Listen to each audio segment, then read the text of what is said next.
Welcome to the Silver Screen Guide podcast, where we discuss films from every genre. So sit back, relax, and enjoy the podcast. Today we will be discussing Suspiria, the first installment in our new retrospective series, the Mother of Tears, you might call it, which is leading up to the brand new remake of Suspiria, coming out this November. This is your co-host, Corbin. I'm Allen from Chicago, and pretty excited about this one. I'll save my story for Suspiria a little bit later in the podcast, but I'm pretty excited to have this conversation and look at this from a more critical eye. I'm the complete newbie to all of these movies. I've never seen any of them until this recording, and I had maybe heard of Suspiria before, just reading different things, but never really paid it much attention. So this retrospective was Alan's idea. He's the one that suggested it. He knew that a remake was coming out this November, so he said, hey, I think it'd be a great idea. I just recently watched this a few times. Let's go ahead and do a retrospective and review the original three leading up to the new one. So where did you initially find this movie, Alan, and what kind of drew you to it? Okay, so this is my story. I guess it would be about a year ago about this time. I was hanging in my apartment one night. I was doing one there, and I kind of just wanted to watch a movie, and so I hopped onto Amazon Prime, and this movie called Suspiria was on there, and I said, what's this? So I did a little bit of research and found out that apparently it's some kind of cult classic that a lot of people love, and so I said, okay, I'll just check it out.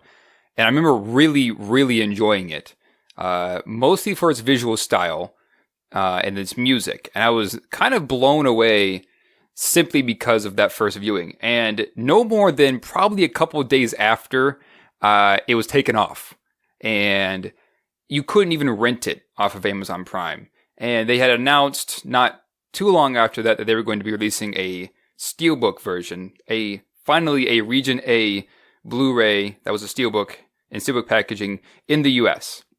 And so I was like, oh, that's so cool. And then it was $60 and I decided I couldn't get that. But yeah, that was where I came from. I was just watched it out of sheer curiosity. And since then, I've been wanting to get the Blu-ray and at least watch it one more time to solidify how much I still enjoy it after my first viewing. And you eventually did get the Blu-ray. Yes, after I never did buy the Steelbook because there's no way I was going to spend $60 on one movie. But they did eventually come out with two more, I guess, editions where one was just the regular Blu-ray and the one was 2 discs and it had the special features involved. And I bought that one. Instead, they dropped the price. It was originally like $40 and they dropped it down to like $18, I think is the final price that I paid for it. So I did eventually get the Blu-ray. I'm really surprised Criterion hasn't done a Suspiria remaster and release. Yeah, I wonder if that'll come up with the release of this new one. I guess I could definitely see it. That'd be really interesting to see though. Yeah, I'm just also really surprised that this, being such a cult classic, was so hard to get here in the States. And it sounds like you could get it, but it just wasn't very accessible to just everybody. You had to really be invested in the movie in order to shell out getting close to $100. Right. And I think they had some kind of release or some kind of Blu-ray that you could buy off Amazon. And then once it was pulled from Amazon Prime, those prices skyrocketed. Oh, yeah. And then they announced that they were going to release the Steelbook, I think at the end of December or something like that. And so those went up even more. And I even considered buying the DVD one day and I said, no, I'll just wait. I wanted to get the Blu-ray. And then the DVD went up. But the DVD price doubled. And so I couldn't get the DVD. For a while, it was kind of maddening because I had just watched it. I really wanted to get it, but I couldn't because it was so expensive. Do you know if it's on Prime right now? It is not. You might be able to rent it.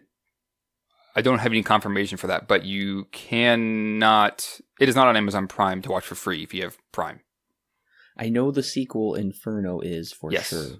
Yes, that's because they're two different companies that own it. Oh. Yeah. Okay. The year 1977. The horror genre was in a bit of a slump, with uninspiring sequels like Exorcist II, The Heretic, making their debut alongside, well, essentially B-horror. But in 77, the independent aspect of the horror genre shined with such nightmarish visions as Eraserhead and The Hills Have Eyes. Oh, I forgot Eraserhead was released in 1977. Oh, yes. That is a Criterion I own, and I got to show Alan, and he got to show this one to me. So, Italian filmmaker Dario Argento partially based his next film and subsequent installments on the Thomas D. Quincy's 1845 essay Suspiria de Profundis, translated as Sighs from the Depths, which I've never heard of and I've never read. Neither have I, but I'm curious to see what it's about. I looked at how long it was. I was like, oh, maybe I would just read it for the podcast. And it's like 102 pages. And I was like, don't got time for that. Argento and co-writer Daria Nicolodi. Not Nickelodeon. No. Set to work crafting a supernatural horror about black magic and the occult. Argento claims the inspiration for the European setting came from his tour of Italy and the Magic Triangle formed by France, Germany, and Switzerland, where the occultist Rudolf Steiner founded a community. Nicolodi helped Argento weave the occult into the story while drawing inspiration from fairy tales such as Bluebeard, Pinocchio, Alice in Wonderland, and Snow White. Casting for the film consisted of people from many nationalities: Jessica Harper, Stefani Cassini, Flavio Bucci, Miguel Bos, Barbara Magnolfi, Alidi Valli, and Joan Bennett. And the score was composed by the rock band Goblin, in conjunction with Argento himself. The film released, I believe, August 12th, 1977, at least here in the United States, to much success, making it Argento's most profitable American release. So, Alan, if you were alive in 1977, you were old enough to go see a rated R movie, or I guess possibly not old enough, and you saw this trailer, does this trailer make you want to go see the Suspiria? Keeping in mind that movies such as Rosemary's Baby and The Omen, some great classic horror movies, had already come before it. So even though 77 was kind of a poor year for horror, I guess, aside from Eraserhead and The Hills Have Eyes, but good luck seeing those in theaters. Right. Does this seem like a worthy installment in the horror franchise, judging by the trailer, to make you go buy a ticket? Yeah, judging by the trailer alone, maybe if I had money to spend, I would consider it. The trailer is kind of odd, because it shows the back of this woman's head and the hair is being combed. They put an iris in her hair and then they spin it around and it's a skeleton, and then up comes the logo Suspiria. It would be interesting because there's not much really being shown, so probably not. Maybe if I had enough money and enough time, I'm like, I guess I'll go check it out. But at the time, probably not. I'm in the same boat with you. Just by the trailer, it's kind of corny and not really in the good way, where it's like, oh yeah, we're just used to that kind of stuff by 77. Not really. It's just kind of odd, and it really doesn't whet my appetite at all to be like, oh yeah, I gotta go see this movie. It has the title cards in these balloon organ-like animations, kind of pulsating. It's a little odd. I don't think I would have gone to go see it in 77. Right. But that being said, I do want to bring up that this is quite a creative trailer nonetheless. Yeah. Looking at it now, of course. Looking at it back then, it'd probably be like, that's a weird trailer. But now it's like, that's, for me, it was quite interesting because you never really see a trailer like this where, at least in the teaser trailer, it's just the head turning around and then the logo comes up and says Suspiria or whatever. And then in I think it's the second U.S. trailer, then they have more clips from the movie being played. But yeah, looking at it now, it's still it's a very interesting trailer, very creative trailer as well, because it doesn't really tell you anything, but is more intriguing than it is trying to present information. Yeah, and I would agree with that as well. It does seem more about the visuals, and many trailers were like that back then. Nowadays, trailers want to tell you a story or even package it as a mini movie itself, giving you like all of these acts and spoilers within the trailer itself. But this movie really doesn't do that. It's almost like you can't run from Suspiria or you can't hide from Suspiria. And a bit of a spoiler alert, I don't think the word Suspiria is ever said in the movie, is it? Nope, it is not. Okay. Maybe we'll talk about Suspiria, the actual word itself, later on. I know if you've seen the trailer for the remake, you might have more of an idea what Suspiria might mean. But regardless, for this review, I watched the film twice on 3 different televisions / screens, I guess I should say. So the first time I watched it just on a regular 55-inch TV. It was a fine experience. I had to watch it in 720p for half of it, but then I finished it in my room on a 40-ish inch, but I watched it with LED lights behind the TV. Ooh. That Classy. Was a great experience because this movie is so invested in color. Adding that color to, an extra dimension, bringing it beyond the screen and into the room, and especially like illuminating behind the TV, it really added a special aspect. So if you have LED lights behind your TV, this is the way to watch it. And then for my second viewing, I watched it on a 140-inch screen in the theater room I have. And that was really cool to see it on such a big scale. And gotta say, that score gets to you after a while. It is so haunting to listen to it, especially with surround sound in the room like that closed off. So I had both have very good experiences watching this movie. My experience is kind of funny because I've seen this movie, I think 3 times, maybe 4.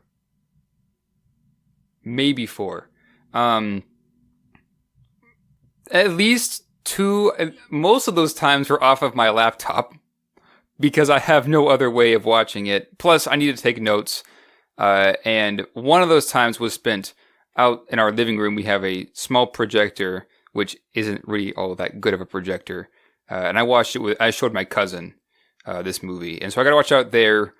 So I've seen this twice. But I remember the first time I was in my apartment alone, it was on my laptop and it was a dark room and it was just me. And yeah, having that score blaring into my headphones and watching it on my laptop, it's kind of small, but it was still quite the experience. And that with those colors and with that sound, that was what drew me in initially. It would be like, okay, what is this? Like no more than a few minutes in, and being kind of enthralled for the rest of the movie, at least for that first viewing.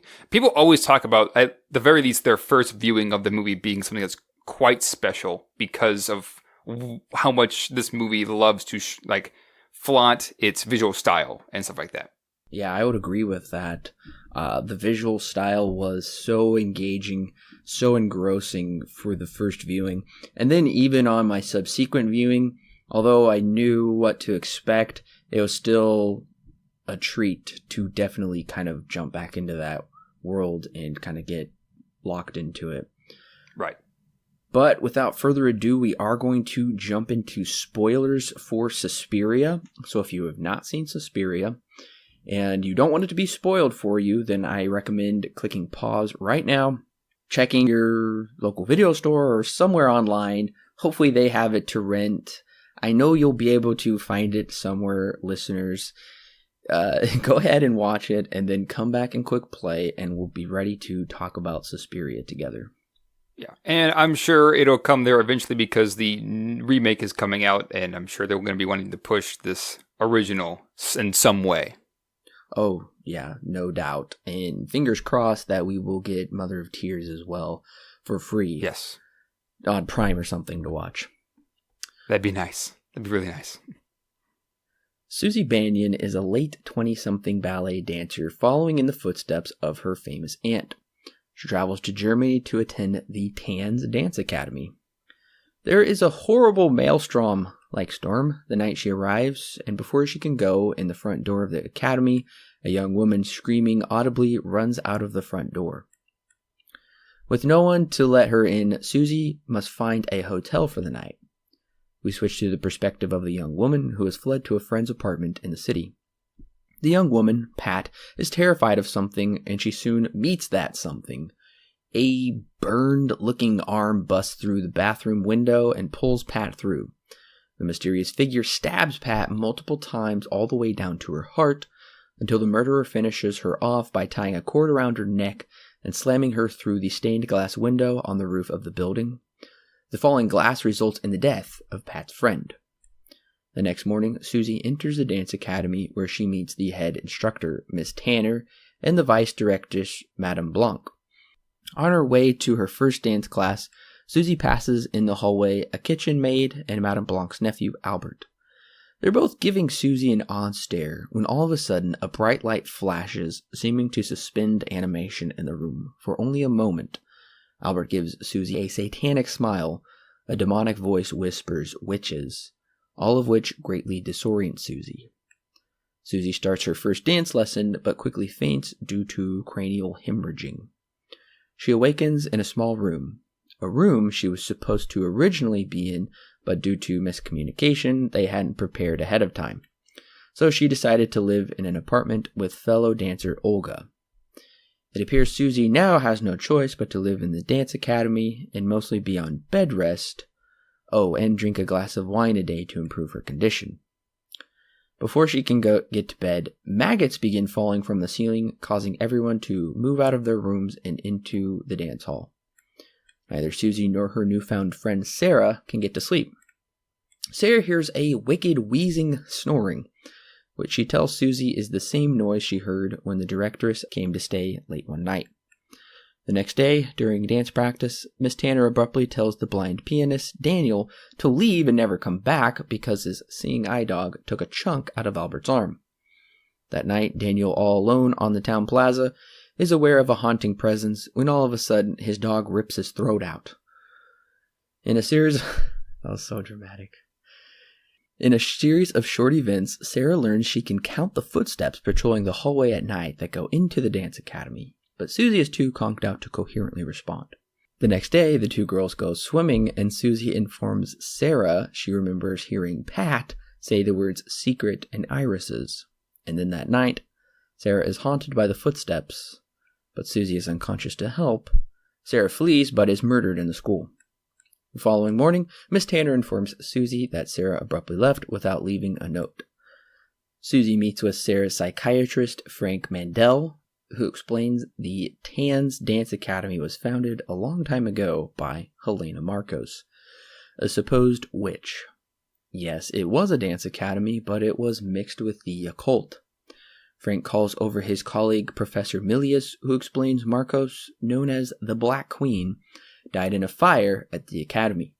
He further explains there is a magic everywhere in the world, and a coven of witches cannot survive without its head.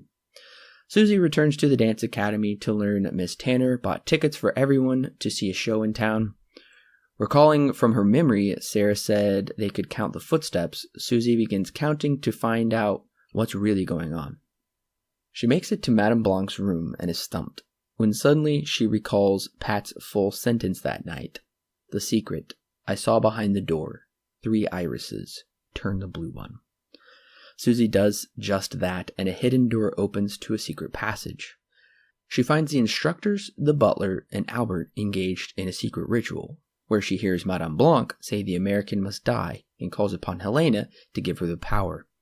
Susie stumbles back to find that Sarah has been made into a bloody, crucified voodoo doll, and finds a door because the butler is after her.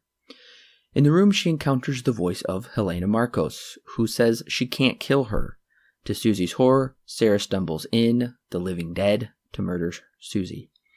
But Susie sees the invisible shape of Helena and stabs her, turning her visible and destroying the coven of witches. The academy begins to self-destruct as Susie runs outside into the rain right after the academy catches fire as credits roll. Pretty interesting story, I guess. It's a very interesting story, and as I mentioned before, there are a number of fairy tale elements, types you might say, that are drawn upon. They're not specifically really referenced, I would say, but nevertheless they're an inspiration. And this movie is very much a fairy tale, and fairy tales are always fairly simple, and I would say this movie does have a fairly simple plot. But I'm glad about that, because the previous plots I've had to write were super long and detailed. And this one, thankfully, although I had a few typos, although you won't know that, listeners, unless you listen to the bloopers at the end, it was a fairly straightforward plot. And I did ask myself, going through this movie, on the first viewing at least, what is the plot? What are we going towards here? Because it's mostly kind of revealed through mystery almost, as something is going on, something insidious, and you just get maybe tiny bits and pieces of what could be going on until probably about the last 20-25 minutes, where everything is really revealed through some exposition, and then we visually see it all come about. Right. And this movie was kind of criticized for not really having a story to it. Some guy on some newspaper said that it pretty much, at moments in the movie, it's basically non-existent, and that most of the focus is on the visual style here. And like you said, they heavily based a lot of their style off of fairy tales, and especially Disney cartoons from before 1970, like Snow White and things like that. They heavily based it off of that, which gives this movie a more dreamlike aesthetic to it. Everything is way oversaturated. Like, every single color that we see is like almost, it takes over the screen, and that's kind of the whole point, is that they really want to push these primary colors in your face. That's the whole reason why Dario Argento loves using colors. He wants to really push it in your face and really push this idea of maybe a dream, or it's not necessarily something that's real. It's just, it all kind of feels artificial. And that's one of the first words I used. Was the first thing I talked about was the music. It is very haunting, dream-esque. It has this opening monologue, almost like somebody is kind of reading a story to you, getting you into it, and then kind of coming out of safety into this insane storm, kind of brings you into this fairy tale where water is rushing everywhere, and she comes to this very haunting dance academy. And one thing I'm not disappointed about with this movie, but with the new movie, judging by the trailer, is it looks to be going in the opposite direction. Like we said, this movie is kind of light on story, but more so about visuals. The new trailer, the colors look so muted with very earthy tones, and it looks to be much more about a story. I can't say that for sure because I haven't seen it. Right. But I gotta say, I'm kind of disappointed, because when I finally saw the colors and design, I was like, whoa! I've never seen anything like this before. Right. So it's very brilliantly realized. Right. And I did see a quote from Luca, I can't pronounce his last name, but the guy who's doing the remake, he quoted saying that more or less it's not really a remake of Suspiria. They're taking ideas from Suspiria and putting it into his own visual style. Although I do agree with you, I wish that they had also embraced the visual style of this one, where everything's really colorized and the saturation is boosted. They're going for a flatter look. But yeah, this is one of the things that I initially took in was, okay, I've never seen a horror movie this colorful before. Every other horror movie that even before this and since this have always been very muted with colors, sometimes almost black and white. And this one takes it the complete opposite direction and somehow still creates this fantasy yet horror-esque element of the story by using color. And that's what some would consider more or less profound, because usually you want to take away the color to kind of accentuate death. This one gives color back. And that's kind of just, it's really his style in general. He's kind of always had a lot of color, but this one was one that he really pushed it. What did you make of there's like two shots of showing like water pumping out of something, and also a shot of a grate, and then it cuts to a close-up of each of them. I didn't really understand the visual choice of why to do that. Did you make anything out of those shots here in the beginning? Not necessarily. Can you explain to me a little bit more like what the scene looks like? Oh, it's when they're driving and Susie's looking around, and there's a grate with water going into it, and then it cuts just to a close-up of that. Yeah. And then there's also kind of like this water pumping in from this like river or something. Oh, yeah. And then it just cuts to a close-up of that again, and it's like, why are you doing that? Yeah, I honestly am not entirely sure. I mean, I've seen this more than once, and I still am not entirely sure what it more or less is trying to say. I think the real big standout shot right in the opening that really hooked me was when they pull up to the dance academy. It is just bright red. Mm-hmm. I'm like, wow, that is amazing how just visually stunning it is. And to me, it just seems so ominous, so kind of old world with how it's constructed, but yet something about it. I don't know of any building that's painted that color all around like that and designed like that, but yeah, I was really hooked. I thought that was amazing. Yeah, when they drive up to this dance academy and it's all bright red, yeah, Dario Argento loves this color red, and he loves to kind of abuse this color, and it kind of catches you off guard because we find out later, and even now, we kind of get this unsettling feeling that something's not right within the world here, something's wrong, but we don't really know what. And when we drive up to this place, the music kind of dies down, and then yeah, it more or less is going to accentuate that there's something wrong with this place, but we don't know, of course, what just yet. Yeah, and this score, kind of this main theme, is really amazing. Mm-hmm. It is so scary because it's just insidious how haunting and sinister it is, but once again, it is very dreamlike, very fairy tale. Seems kind of like a intriguing fantasy, but when they mix it with those kind of demonic whisperings in the background, really kind of is a nice mix of tones there, I would say. Yeah, and this theme plays quite a bit throughout the movie, but yes. I never really got bored of it. Partly because I do really enjoy this theme, because it is, at times when it's kind of supposed to be really spooky, I'm just like, this theme is awesome, especially there towards the end. But yeah, this theme has also been very, well, this movie has also kind of been referenced and homaged for many things. There have been rock bands named after this movie. There have been songs and albums named after this movie who are homaging the main theme.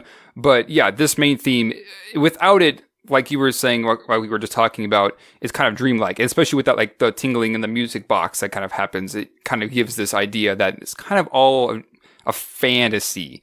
This main theme, I really do enjoy this main theme. On my first viewing, I had a bit of an issue with how it was first introduced, with Susie. Every time the door would open leading out into the German night air, it would play and then it would cut away. And that felt kind of choppy to me. And I do think it is a bit choppy, but I think what it's trying to do is kind of this creepy siren call of showing you this is this really dark world out there. And it's kind of bringing you into it that way, giving you bits and pieces of what you're going to have to expect with that. So I think on my second viewing, I was okay with how it was first introduced and used, with the doors opening and closing. I think it was more effective the second time around. Yeah, I was definitely exactly where you were at my first time around. It was like, that's odd that they would do that, cut back and forth and stuff with this opening.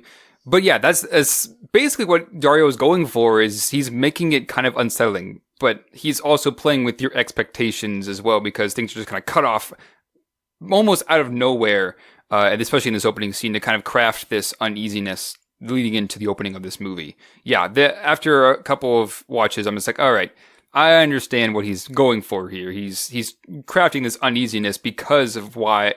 He's crafting this uneasiness by cutting off the music a bit early, or not letting it continue when it cuts back to our main character, which we do find out later whenever this theme comes up. It's insinuating danger. And then when it cuts back to her, she's very safe in this environment where she's at currently. And then when she walks outside, the theme just blares, and you can't stop it from then until she reaches the academy for the first time. Right. And speaking of being safe, Pat, you think this character Pat is safe, but she is very unsafe, actually. And I was still continually blown away when she walks into that apartment building. Yes. Because of the symmetrically aligned, like, polygon shapes that have these also very brilliant reddish colors. And then the stained glass window for the ceiling, and how the whole scene plays out is probably, if it's not my favorite scene of the whole movie, it's probably one of my favorite scenes, of just how brilliant it's constructed and realized with the usage of color. And her blood is really not that color. It's much darker, but it's on purposely, like, hyperinflated, like everything else in this movie, just to kind of once again bring you into this nightmarish fairy tale, I would say. And especially a heart, like the beating heart, is kind of a very Edgar Allan Poe fairy tale thing as well, and that's utilized here. Also, how the heart is stabbed. I think this scene is so amazing and so great, but I feel like Argento brings the movie to such a crescendo too early.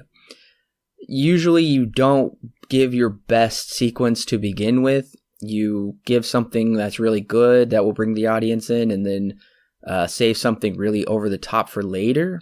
But I felt like he was doing that here. Within the first 10 minutes, I'm thinking, oh my gosh, is this how the rest of the movie is going to be? Because I'm super excited. And unfortunately, I don't think we ever get back to that level. I feel like after this scene, the movie really kind of, it doesn't slow down. I don't think this movie ever slows down, but it just kind of, I'm trying to think of the right word for it. It doesn't ever reach that same crescendo as it did before. I would agree with that, yes. And Yeah. even in the final sequence, it still didn't get up to that. We'll get there when we're there, but I felt like he kind of showed his hand too early. Yeah, I do also kind of agree with that. But after watching it multiple times, there are scenes later on that kind of, like, this is definitely probably the best scene, maybe second to the final scene. But in terms of visual style, I would absolutely agree. This is the best looking killing scene, I suppose, of this whole movie. The one when Sarah walks off is not necessarily up there, and the very final one is not also very up there. This is definitely tops all of those. But yeah, after a second viewing, you're right. And this movie does kind of slow down, at least with the gore aspect, for quite a while, actually.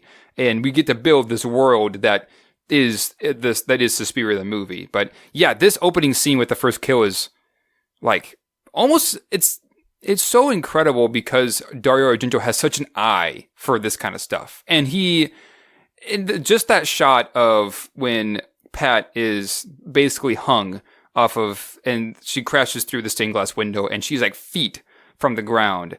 It's so interesting that someone can have such an eye to portray the horror of this event, but also do it with some kind of visual flair. Like, you never see something like that. Usually it's just done for horror purposes, but Dario Argento makes this and everything here make it look good. Like make it look more like a painting than just than something that's just on the screen or whatever. But yeah, unfortunately, this is probably the best scene. And we get to it about, 10-ish minutes into the movie, unfortunately. Don't get me wrong, it's really good, but yeah, we never reached this same crescendo as anything else in the movie, except for, I would probably say, the end, maybe, but in a different way. Personally, I would say this kind of finishes off the first act. It seems to be a very short first act, and we have a very long second act of Susie at the dance academy.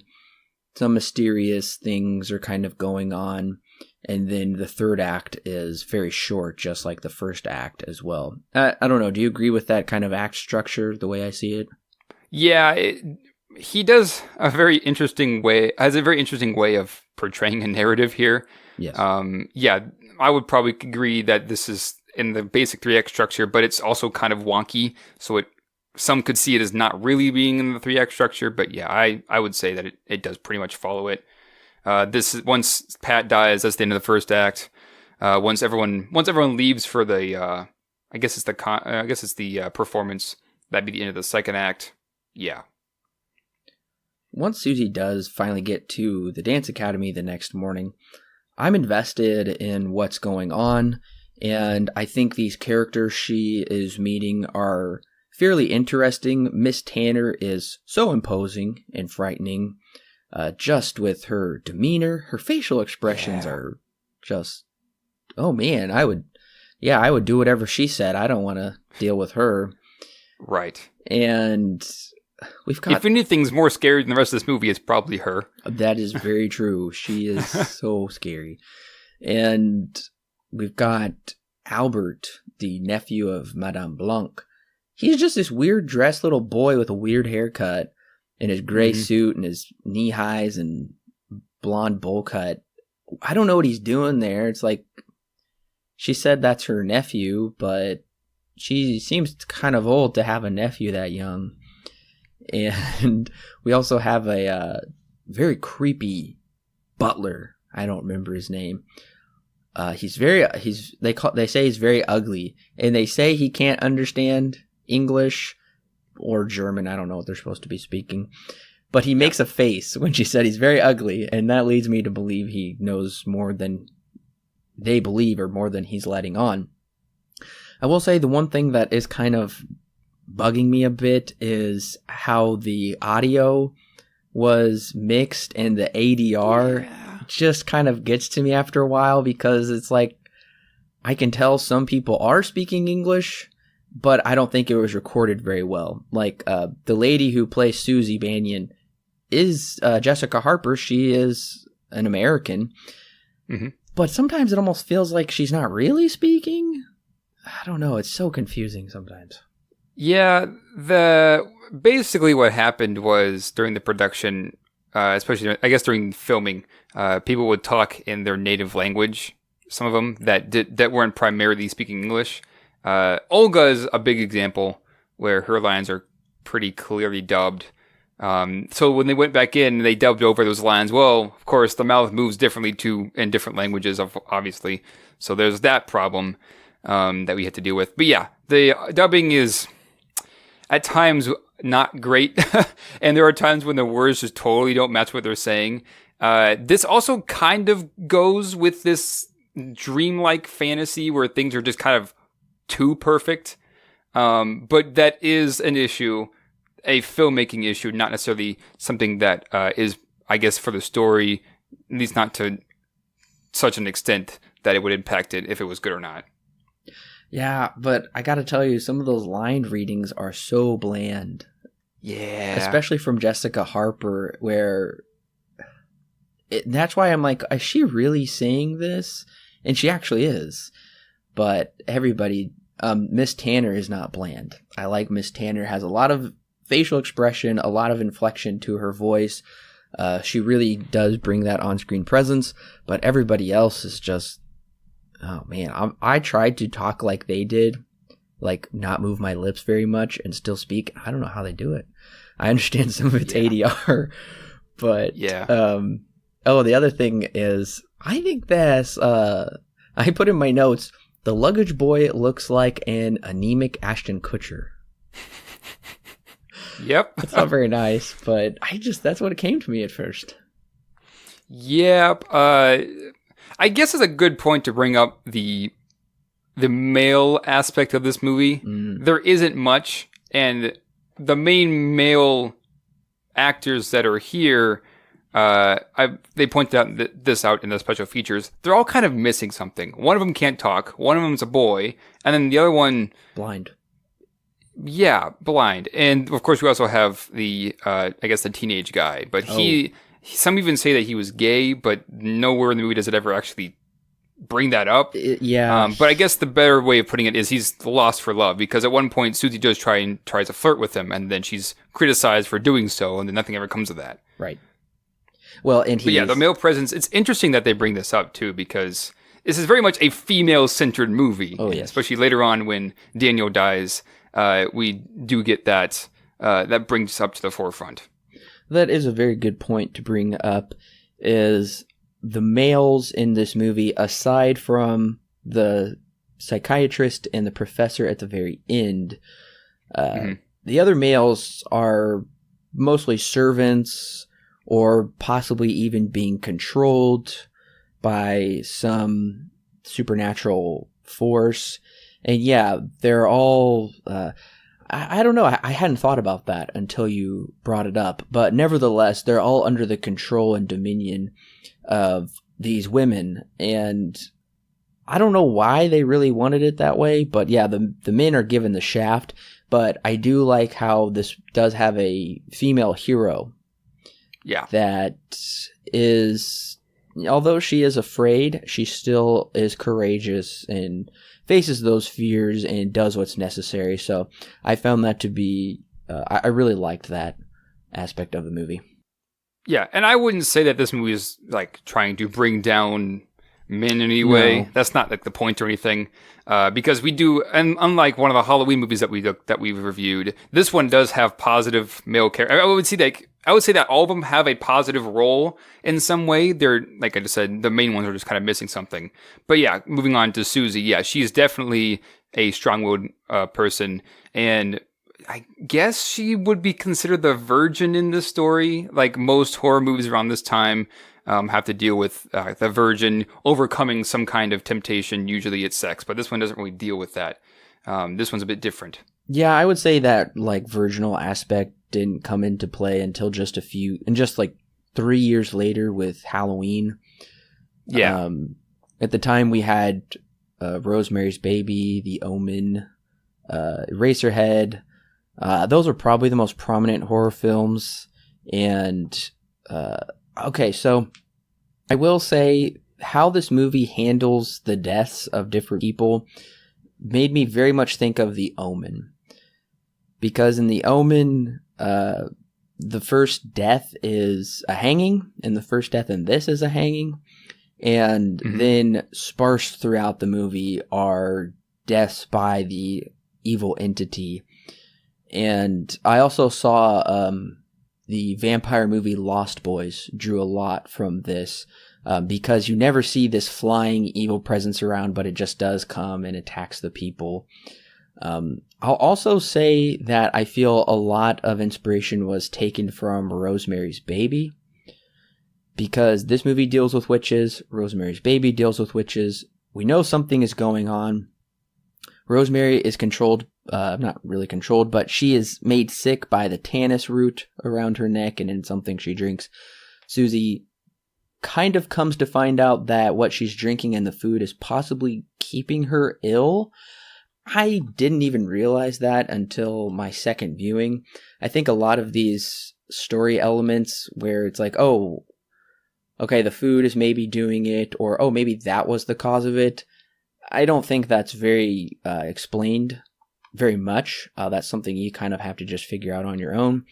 And then I can't help but notice the parallels between the end of both of these movies. I'm going to spoil Rosemary's Baby just a little bit here, but not really. Rosemary finds a secret passage into the apartment where basically the coven or whatever you want to call it is having their thing. and Susie also finds a secret passage, goes down the hallway, and they're both carrying knives or sharp objects for the stabbing. They both end in very different ways, but regardless, I couldn't help see similar story structures and patterns between The Omen and Rosemary's Baby. Yeah, even the overall like story structure is kind of similar too, because both of them are about, okay, things are not as they seem. This perfect reality is not so perfect when you look underneath the skin.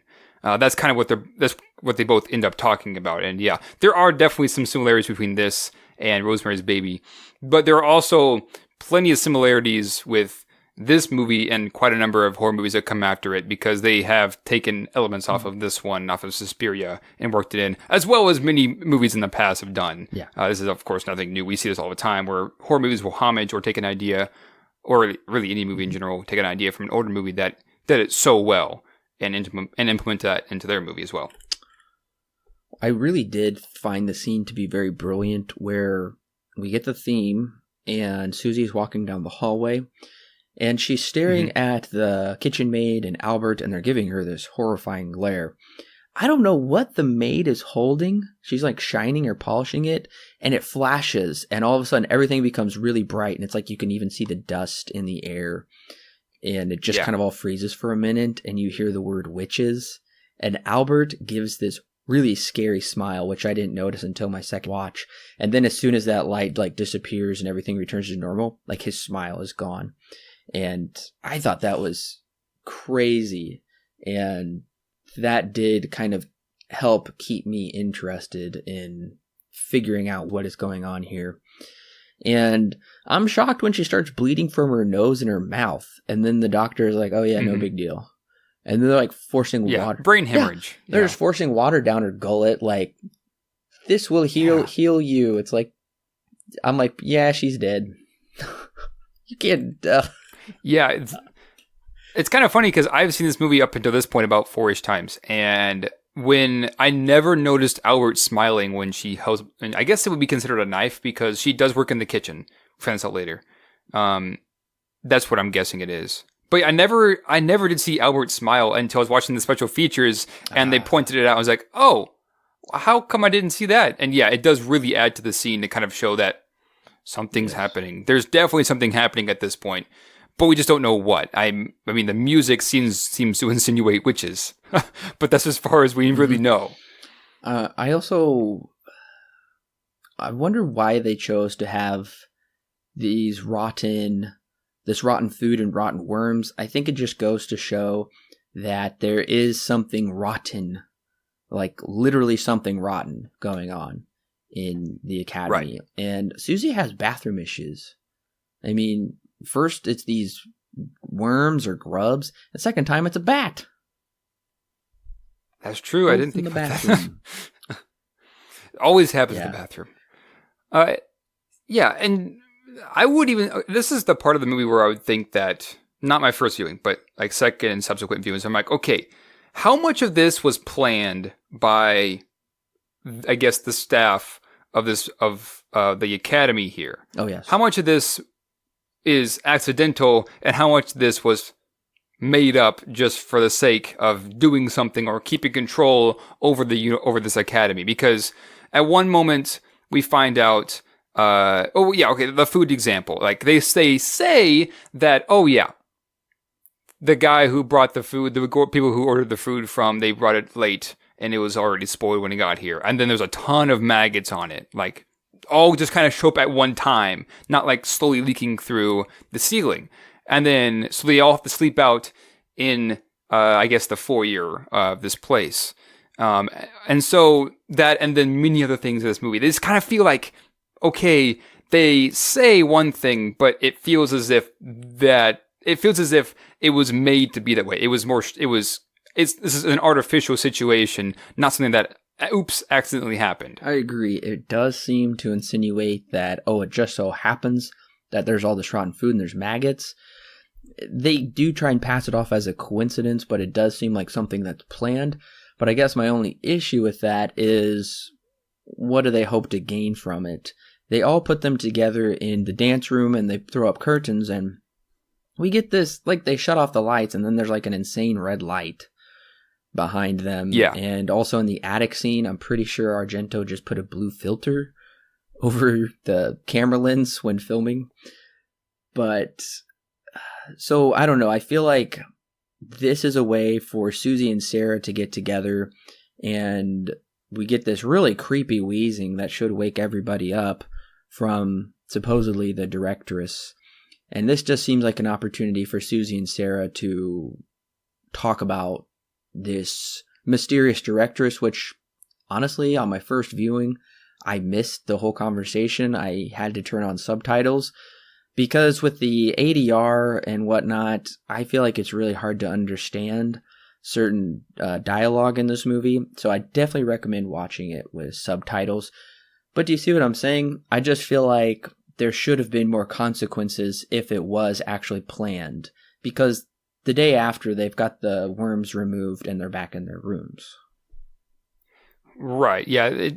Everything just feels a bit too perfect. And I think Sarah does kind of mention this a bit later on. And this is kind of where I think that this is my main reason why I feel that it's all planned, is that they're trying to weed out those who are doubting them, those who are questioning more or less their authority or their real reason for being here. Like, okay, well, this is a dance academy, but what really is going on under here? You know, I feel like that's kind of what their idea is to get rid of those who are doubters so that they can use the people who are already here and are already a part of this and are kind of in it to win it. They're in it all the way. I think that was part of the reason why, because especially after what happened with Pat. So that's the only thing I can make of it. Well, I'll talk about more of why I feel that some of these scenes work in some sense than if you were to put some more logic to it a little bit later when we end here. Okay, there's a brief bit of comedy interjected here, which is really not found anywhere else. And it's when Miss Tanner is horrible to the blind guy because clearly Albert got himself bit on purpose. Just to be mean, I guess. We later understand witches just do stuff to people just to be mean to them, essentially. Not always, but sometimes. And they throw poor Daniel out, the blind guy. And I love when he's walking out and he says, "Ah, fresh air, free at last." Yeah. I do find it sad that they use his dog to murder him. Mm-hmm. That's just a really sick twist where the dog is supposedly the one that started the whole thing with Albert and getting thrown out, and then it just so happens his dog is the one that murders him. And I think the effect is fairly well done. I can clearly tell it's kind of a puppet biting at his neck. Yeah. But for the time, I mean, it's fine. It's 1977. Right. Yeah. This scene, would you believe me if I told you it was not a set? I would believe you. Because this scene is actually shot on location, I forget where. But it actually isn't a set. For the longest time, I thought this was a set. According to the special features, it is not. It was shot on location. And then that scene when the bird, or I guess it would be considered a bat, flies overhead, they had strung 2 wires against 2 of the buildings, and they threw a camera on it and to kind of do that one scene. That's awesome. Yeah, this was a really incredible location that they shot on. And it makes sense because where the first death occurred was really brilliant as well. This was more of an interior location. This was an exterior, and kind of using that architecture to show how small and lonely Daniel is, especially a blind person. I think it kind of helps give us that perspective of just how alone you would feel, especially if you were blind all by yourself with nobody else around. And it's a very effective scene. It's very scary, and it ends tragically. Poor guy. I mean, he didn't do anything to deserve that. Right. And you also have to consider the irony here too, because the only sense of trust that he can use to maneuver around, especially the outside world, is his dog, and his dog is the one who ends up killing him. That was a sick twist. Yeah. That was so sad. Right. And we also get a pool scene, which, again, there's just these massive locations, indoor sets. So I'm like, this pool is in the dance academy? We know that for certain because they mention it earlier, but I didn't know that my first time, but my second time I did. And this pool scene, I was hoping maybe a little more would come of it. I gotta say, I don't really care for the shot where the camera goes over the railing and looks at them from above. I felt like I would have preferred to have not looked down at them, but up, because it does have this really neat domed ceiling within there. I think the location could have been explored a little better because it was really neat.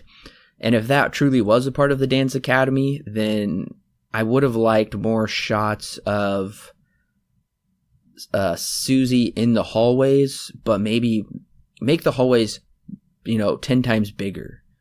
Go bigger, make them red and make them massive. So show how small she is, how lost she is in this hallway.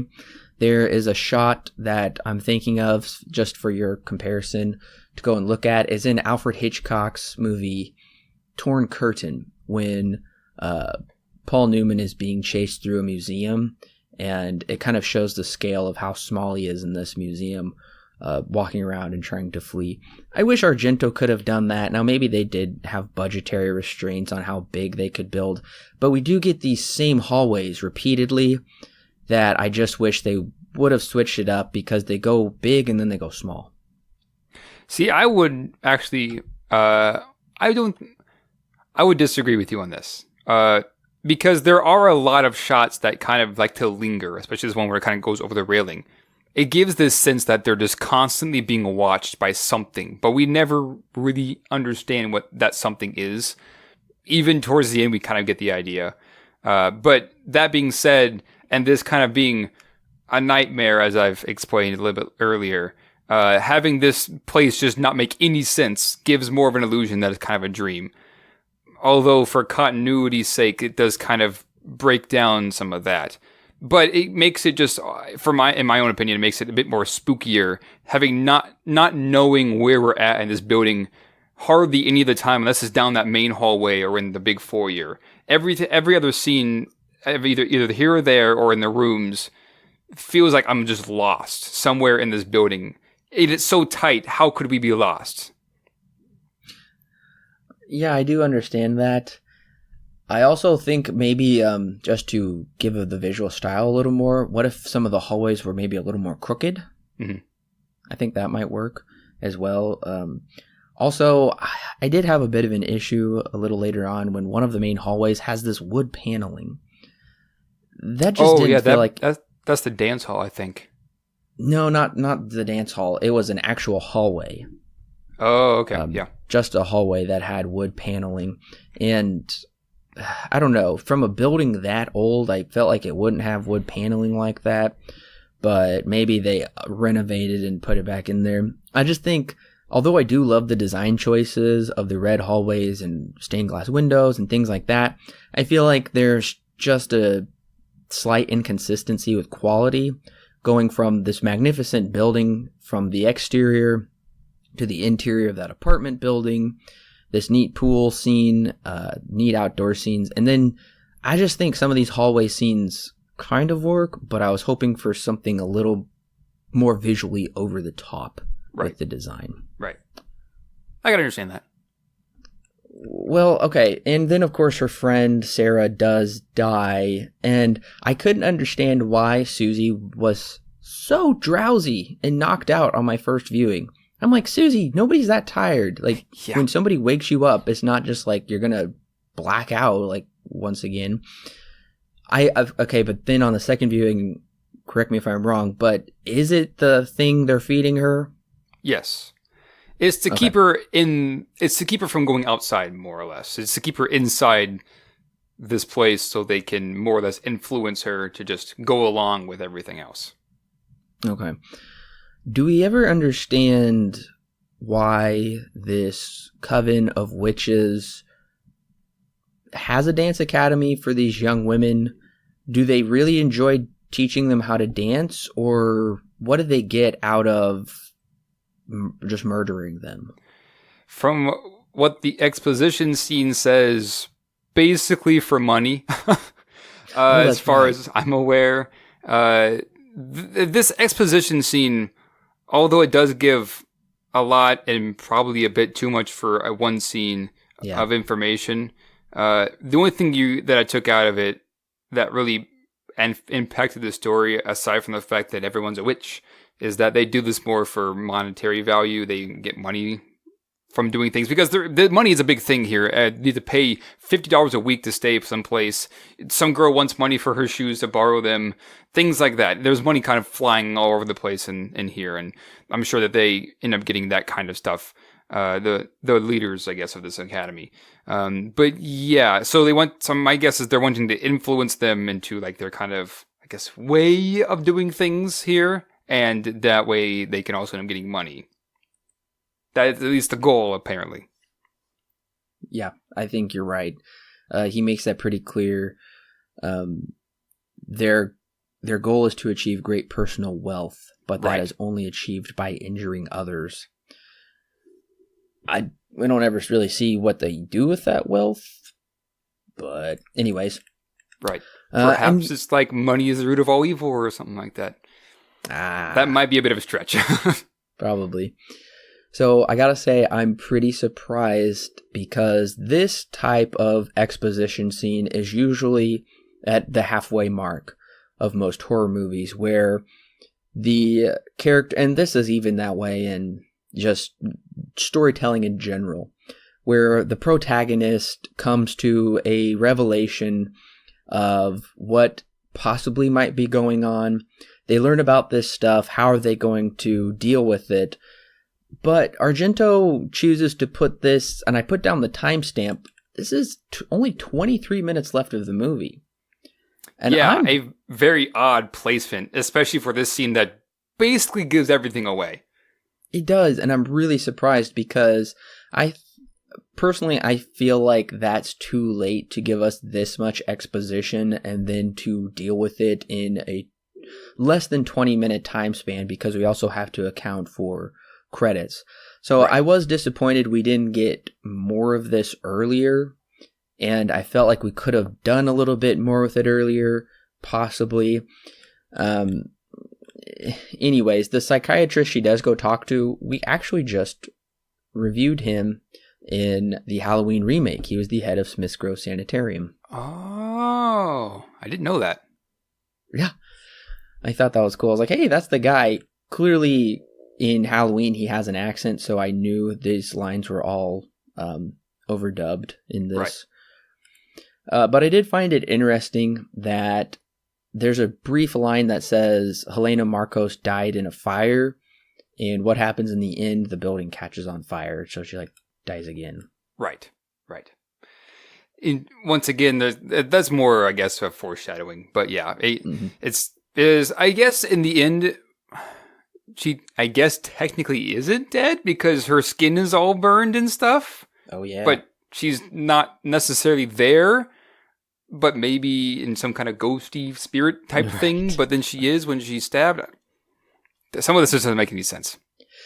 Okay, but how do you feel about learning all of this information with about 20 minutes left to go? What were you thinking the first time around? Where was this sprinkled throughout the story? This, one thing I've really enjoyed about the first, I guess, about hour or so, about hour and 10-ish minutes to this movie, is that we don't know what's going on. Something's happening, and it has to do something with this academy, obviously, and there's something happening inside, and maybe it's the witches, but we don't know what their goal is. That is intriguing because we don't know anything, and Dario Argento does a really good job at kind of pulling you along with things just not making sense, which is fine. Until this scene when they basically give they give the entire explanation, and everything's revealed, and although the ending, I think, is still really energetic and really interesting and still quite terrifying, this scene is kind of out of nowhere. And he comes up and is like, oh yeah, by the way, they're all witches. And this was a place that happened that practiced witchcraft or the occult way back in the day. And then people didn't like it, so they shut it down and took over by people. And it's like, Yeah, okay, but where was this like sprinkled up the story? And maybe it would have been better if they just took the scene out completely, because then we wouldn't know anything of what was going on. And I think that would have made the mystery of Suspiria all the more greater. Although I do see its importance in the story, it feels like, oh crap, we forgot to put this in. Let's put this in here, and they just explain everything. I completely agree. It could have been done in a much more organic fashion. Yeah. Nowadays, we have in horror movies the research scene where people pull out their laptops, or they used to go to the library, pull out books and read all about it. And also, I know I've brought up Rosemary's Baby and The Omen before, but that's what they do. They both basically just read books, or they go and somebody tells them everything. This seems to be a fairly common trope of horror for the protagonist to learn everything that's going on or possibly going on, and then they have to deal with it in the final act of the movie. I also thought it was interesting because reading some of the interviews and stuff, Argento sounds like a superstitious person to begin with, and he said the occult is nothing to joke about. And, well, yes, that is true. It's nothing to joke about. It doesn't have as much power as he probably thinks it does. Right. But it was just kind of odd because this, I don't know, professor said magic is ever present. It's a recognized fact. I don't know why they even needed to throw that in there. And if it's a recognized fact, why was Susie so skeptical? And everybody else so skeptical of it as well. This whole scene, I had an issue with it, just like you did.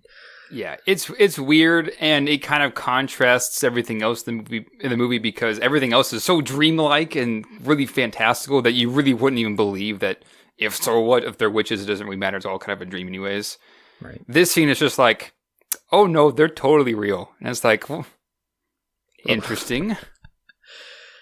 Right. But with Rosemary's Baby, she was convinced they were witches. But right. Then the filmmaker, storyteller plays with you, and then for quite a while you think, oh, they're possibly not, until the reveal at the end. The other scene that I kind of feel is unnecessary, I don't understand why it's here, is when Susie has her confrontation with the bat in the bathroom. Yeah. I mean, it definitely is kind of playing towards earlier when the blind guy dies and the bat, I guess is the bat. We don't really know what it is, but I would consider it to probably be a bat. I never thought it was a bat. I thought it was Helena Marcos flying around on her broomstick or something. Yeah, it could be that too. I don't know. We don't really know. I guess we do kind of see the shadows of things flying around behind the lights of the on top of the or I guess the buildings. But yeah, it could be a number of things. We don't really ever get any explanation. That's my only connection. Maybe, I guess it would be a bit of foreshadowing that she's going to take down this coven of witches here. She covers a bat and kills it with the stool. So yeah, I guess there would be some kind of foreshadowing element, but it is kind of odd that it's here. I guess it's just kind of there to raise the tension a bit more that there's something, there really is something here. They weren't joking around. But yeah, it is weird. That crunch when she crushes the bat was gross. It got to me. Yeah. Yeah. Well, that bat also didn't look very real either, too. I guess. No, it looked like a battery-operated weasel. Like, you know, the weasel that's connected to the ball that, like, rolls around on the ground? You seen those? Yeah. That's what that made me think of, was like this battery-operated bat. Yeah, it's like it's on a string and it's just flying around. Yeah. You can tell it's fake. I do gotta say, because this is really the climax, this is where it all goes down. Her traversing the hallways, the theme is playing. She has to be very sneaky. It's building to something seriously intense is gonna go down, and she's gonna find something really crazy. So I found this to be a very intense scene. Yes, I did too my first time around, probably because this theme is freaking awesome. Yes. But also because, are they actually going to be witches? You know, it's once just like you were saying, the parallels to Rosemary's Baby, she found some secret passageway, which ended up being turned the blue iris, as she remembered what Pat said. is she going to find the Covenant witches, or is it just going to be something nothing? We don't know, but the music seems to insinuate that she's probably going to die, because every time we've heard this theme, someone dies. Right, or I guess something bad happens. I guess that's a better way of putting it. I'm kind of wondering what your initial expectations were with this, especially the first time around. Were you expecting her to find something totally sinister and crazy, or something a little more mild? I was thinking, because at first I didn't believe the movie. I was like, witches? Interesting. Mm-hmm. So I was kind of, I figured that she was going to find something evil. That I kind of had a feeling that was going to be what she was going to end up finding. I wasn't really thinking that Dario would go as far as to say, "Oh, witches, totally." Mm-hmm. So I was expecting something, I guess, a bit more milder. Maybe not necessarily witches in this case. Right. And well, I guess I was expecting something a little more than just her peeking into a room where they're just kind of talking and giving Madame Blanc some type of small food and a drink, which would give her the powers. I was expecting something a little more than that. We do get the reanimated corpse of Sarah, which was really gross. I mean, that was pretty grotesque. Yeah, it definitely was. And I think the part of the movie when I was like, okay, what's really going to happen? Like, I was like kind of excited to see what was going to happen is when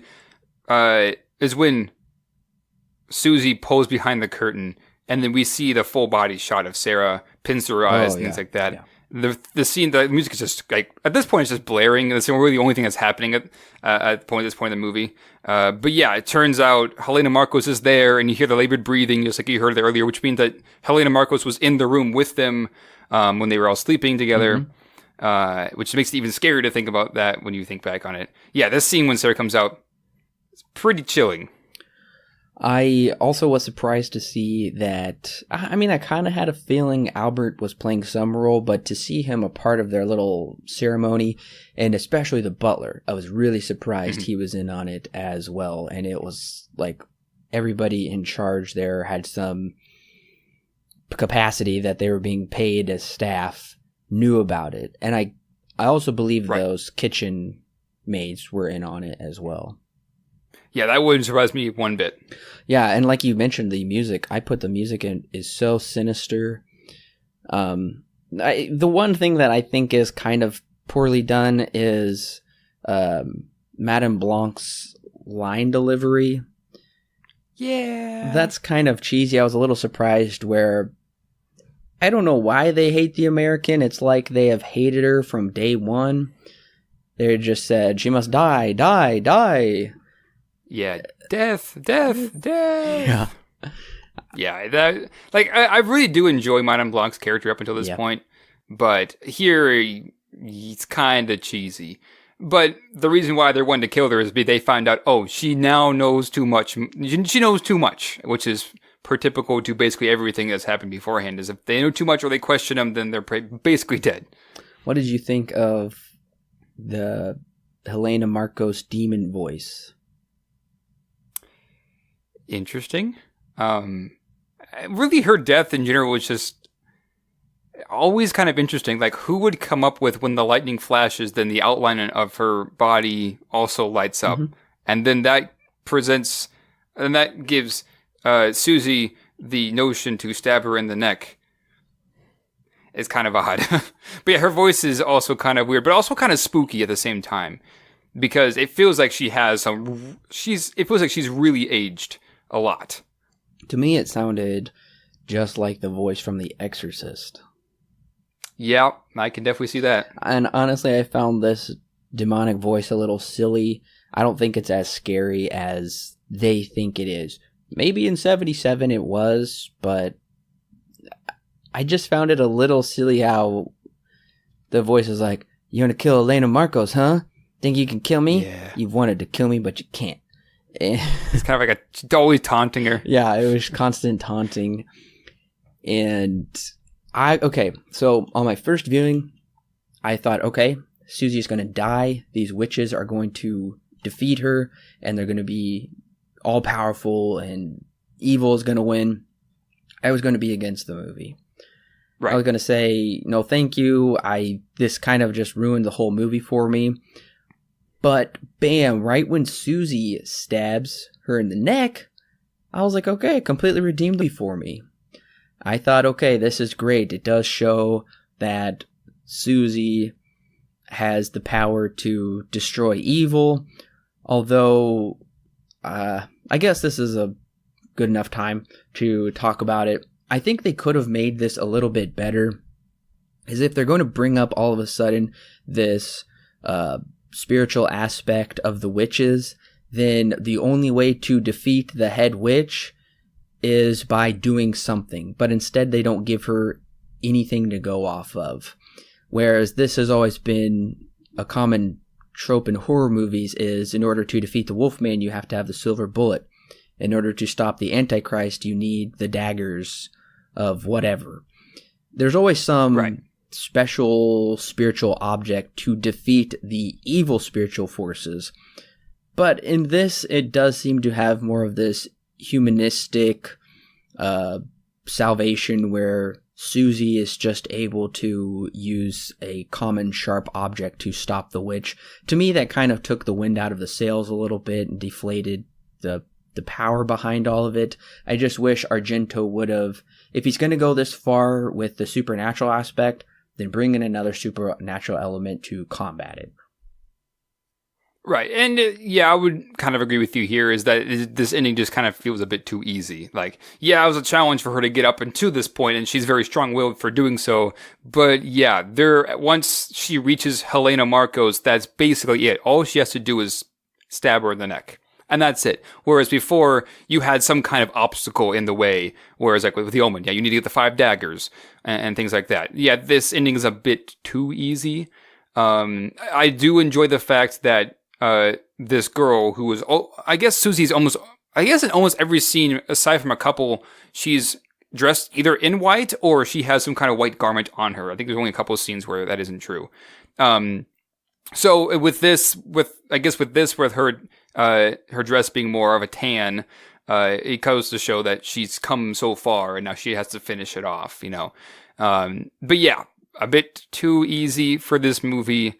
It kind of feels, don't get me wrong, it's quite spooky and things like, and everything, but it's also like, there wasn't much of a challenge here. The one thing that she has to do with this one more thing, which is, I guess, would be the 5 daggers or whatever to finish her off completely. But instead, it's just some knife from the bird at the very end, and I can also definitely see Argento drawing some inspiration for the end of this from Edgar Allan Poe's story, The Fall of the House of Usher, where once Usher is destroyed by his living dead sister, the house catches on fire and basically crumbles into the lake in front of it. And this is once again kind of another common horror trope for once the evil is destroyed, then the building housing the evil is just collapses in on itself as well. We see this happen in Carrie, and we also see it happen in the Amityville Horror.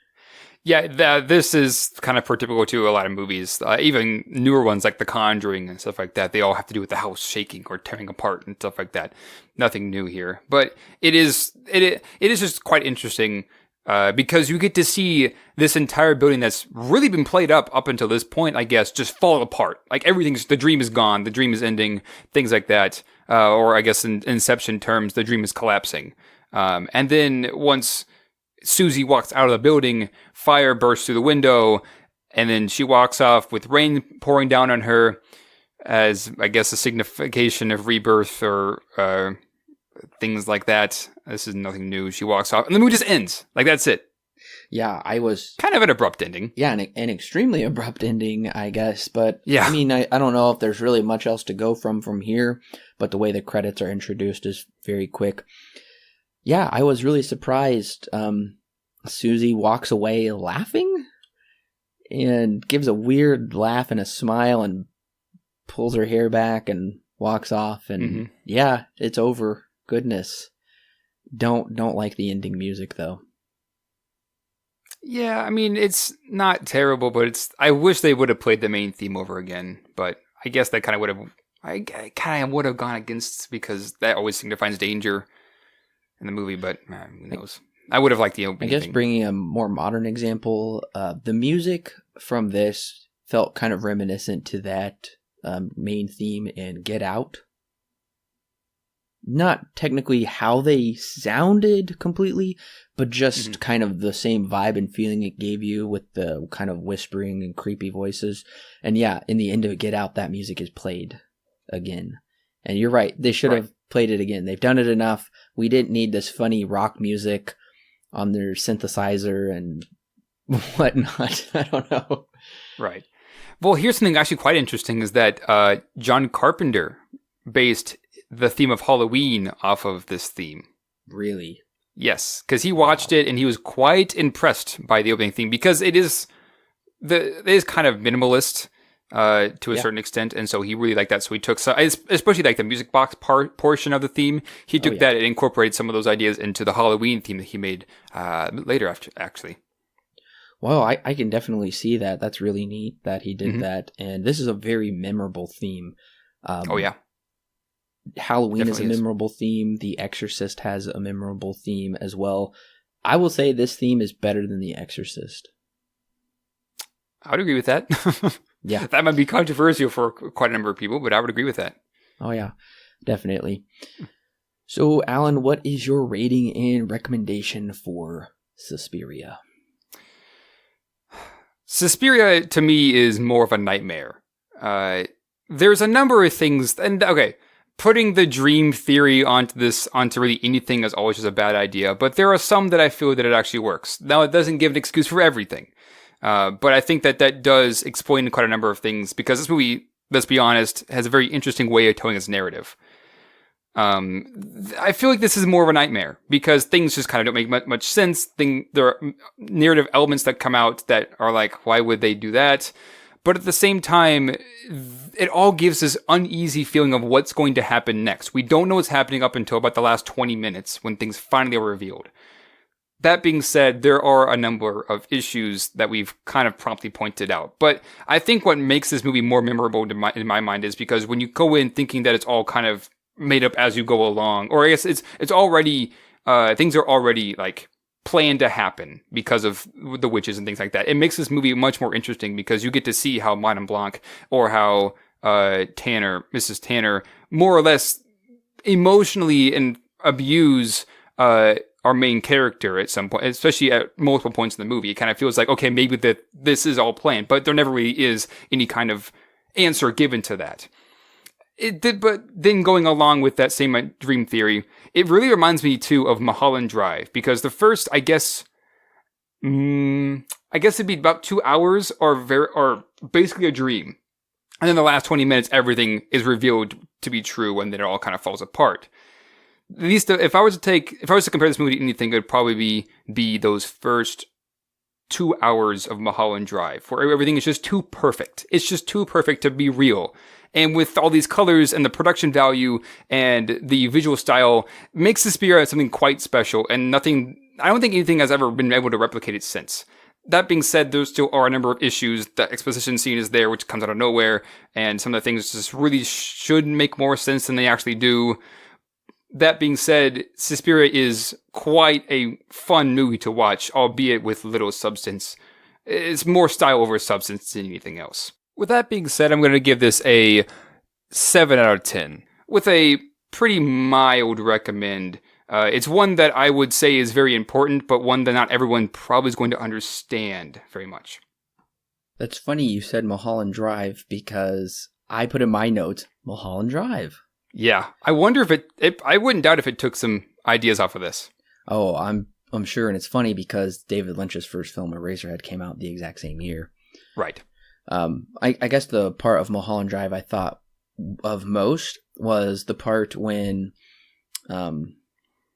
Naomi Watts' character is being led up that kind of secret garden passage up there, and I thought of Susie coming around that corner as well, finding out how's it all going to play out up there at the end. David Lynch definitely took inspiration from that scene and probably from other elements of this movie. Right.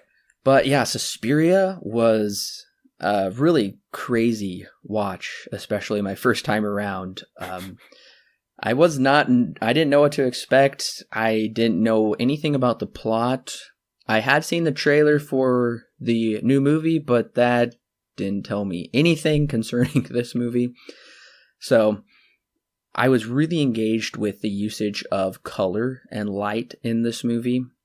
I felt like I had never seen a movie use those two elements before in such an extreme way and in such a way that really pulls you in. And I do feel at times, not often, but once in a while, the color may be almost too much for the scene to really handle. But that's really not very often, like I said. Also, my second biggest compliment is the score. The main theme is haunting and eerie. It's wonderful. There are some times, like I said, once again, with the color, where the score, I feel, doesn't completely work. I feel like they're trying to mix this, not really orchestral, I would say, but this, almost this creepy harp or lyre with maybe some other stringed instrument that really doesn't go together always. And but I think that is just kind of the era when this movie came out, so it is kind of cool to see it in that context as well. I did not like the audio in this movie. The ADR really bugged me throughout mostly all of it. There were some times where it felt like, are these people really speaking? I mean, in some ways, I guess it does kind of lend to the eerie nature of, like, is any of this really real? But then sometimes the audio would come through fairly well. The audio mix I watched it with was 3.1. Never even heard of that until now. Huh. I've never heard of that either. That's weird. I don't know. But I gotta say, the thing that I was mostly disappointed with was just the lack of a plot.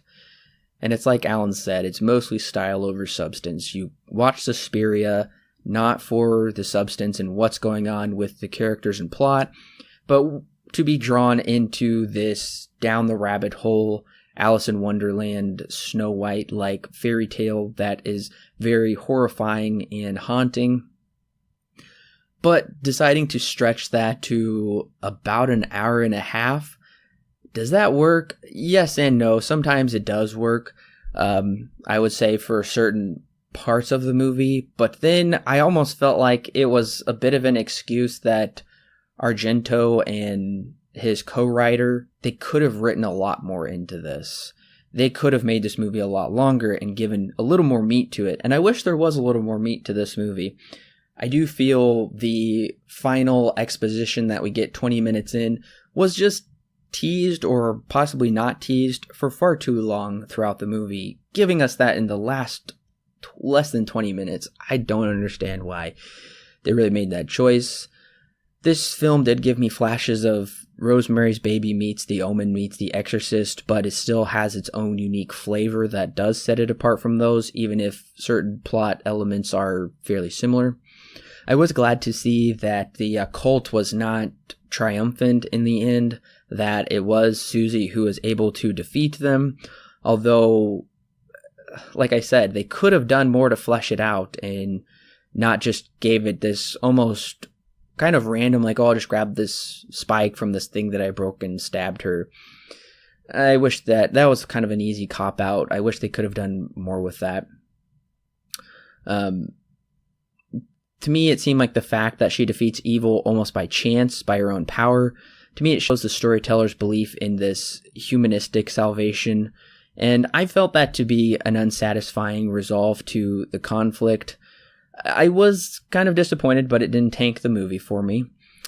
I will say everything about this movie, aside from its usage of the score and color, the plot-wise and just how that's put together, it was just too simple. So I'm giving Suspiria 6 stars out of 10. With a slight recommend, and really only a recommend for horror fans. I think every horror fan should see this movie because of how influential it has been on other horror movies and how it's taken from other horror movies and kind of made it its own in that way. The usage of color, the sets and locations and score are a really brilliant mix. So for that aspect, definitely see the movie. For me, is this movie rewatchable? Well, on my second watching, I found myself not too engaged because there really isn't many story beats to pick back up on. It's mostly just rewatching it for the visual flair. And I don't really see if there's too much for me to come back with on this one. I will rewatch it though, right before I watch the new Suspiria in November, because there are 2 audio commentaries I really want to listen to see if that will draw my attention to anything else and possibly enhance my appreciation for the film at all. So I will rewatch those, and once I do, and we record the 2018 Suspiria podcast, I'll say what those podcasts did for me, or not podcasts, what those commentaries did for me with rewatching the movie. But I gotta say, it is a fairly strong opening for the series. I will say 2 and 3 of the Three Mothers trilogy do have some large shoes to fill, mostly just on the style category. I will hope they enhance the plot a bit more with Inferno, but I hope we can still go even further with the visual style. Yeah, that's kind of the thing with me, is that even though the story is blah, especially there after the first kill, the visual style is what keeps me interested, because man, this movie looks so good. And I hear that they're making a 4K release eventually, and I would love to see what that looks like in 4K, because if there's one thing this movie does really, really, really well, it's making it look good. Once again, you never see a horror movie with this much color in it. That's what makes this one kind of really special, is that it's still quite terrifying, but it's still so colorful, which makes it this dichotomy of what is happening. Yeah, the story here is bleh. But for me, what keeps bringing me back to watch it, and when I was watching the special features, I was like, I kind of just want to watch it again. At least the first 10 minutes, because it does look that good. And the way that Argento handles that, which is, I guess I forgot to mention the use of color. They didn't use Technicolor. They used something else. I forget what the name was. But they wanted to do that because that way they could control where the color was on the scene and control how much there is and how much there isn't, whereas Technicolor has got some issues when it comes to that. But yeah, anyways, I would definitely return to this in the future because of how good it looks. The story is which is why I probably wouldn't watch the whole thing or I'd skip parts, but still. Listeners, thank you so much for joining us on the first installment of our Mother of Tears retrospective series. I look forward to coming back to Inferno. I will say, after watching Suspiria, I did want to pop on Inferno to see where is Argento going to go with the next installment. And you don't have to wait very long for that next installment. You only have to wait 1 week, and we'll be back talking about Inferno. That one is on Prime Video, so if you are a subscriber to that, make sure to go and check it out there before it goes away. Hopefully it'll stay on there, especially up until the release of the new movie. But make sure to follow us on social media, because you don't want to be behind on any of the things that we're releasing. You can follow us on any of your favorite social media platforms. Make sure to subscribe to this podcast. Leave us a 5-star review if you really enjoyed this podcast. Share it with your friends. That does help us. The review helps us get noticed, helps us get up there on the charts for people to follow and subscribe to us as well. We love talking about movies, and we love talking about them with you. And if you want to talk about even more movies or hear more of our thoughts, then head over to our Patreon page, where just for the price of a cup of coffee, you can get access to our thoughts on the latest movie news and reviews. And just for the price of a Taco Bell box, you can get bonus podcasts of movie reviews, of in-depth film discussions, and we also have a few more tiers on there as well that are very cheap, and you'll get all kinds of great exclusive content that is yours to keep. those donations really do help us keep the lights on, keep the show running. It's not free to produce this show, and we do rely on those donations, and we really do appreciate your support for those. And we really look forward to coming back to bringing you more. We're almost done with our Halloween retrospective, which once it's all said and done, that'll taken us like what, 10, 11 months? Almost a whole year. Almost a year. Yeah. Yeah, so that'll be fun to wrap that up. We will be coming back with the next installment next month, leading up to the final installment in 2 months. We also will be starting the Damien Chazelle retrospective series here very soon. So excited. Alan's very pumped for that. He's a huge Chazelle fan, and I'm looking forward to actually reviewing those movies. I've only seen 2 of his, but... Well, yeah, 2 of the 3 that are out there. Right. That makes 2 of us. Oh, yeah. And he also... that's leading up to Chazelle's new movie, First Man, starring Ryan Gosling. Very excited to see that as well. Possibly we will be seeing that at the 2019 Oscars. I don't know. After La La Land, tying for a record for Oscar noms, I wouldn't be surprised. Yeah. You got some pretty big shoes to fill, especially now that it's not a musical, it's a drama. That is very interesting. I'm just really excited to see, because he's gone from, I guess, suspense drama, or I guess psychological thriller-ish, to musical to, I guess, drama. Yeah. I guess we haven't seen it yet, so. He's definitely one to watch, so that's why we're kind of getting in as soon as we can to start reviewing his films, because I know he's going to have an amazing career. He already has, but yeah. It's what is he, like the youngest person one of the youngest persons to receive a Oscar for directing, I think? I believe so. Yeah, very young to have a movie. That's crazy. To do that well. Listeners, once again, thank you so much for joining us. We're looking forward to coming back and seeing you next week for Dario Argento's second installment, Inferno. We'll catch you next time.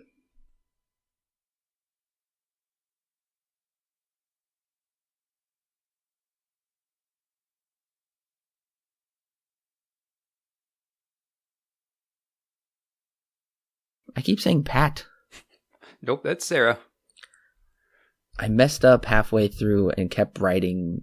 I just switched to Sarah to Pat, and then I switched back to Sarah. Dadgummit. I think we should be good now. I fixed my mistake. Okay, let me reread that whole sentence. Great. It's a long sentence. It's a compound sentence. Fantastic. Darn you, semicolon.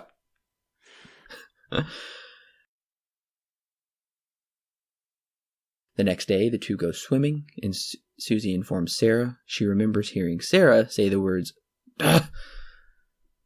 "No."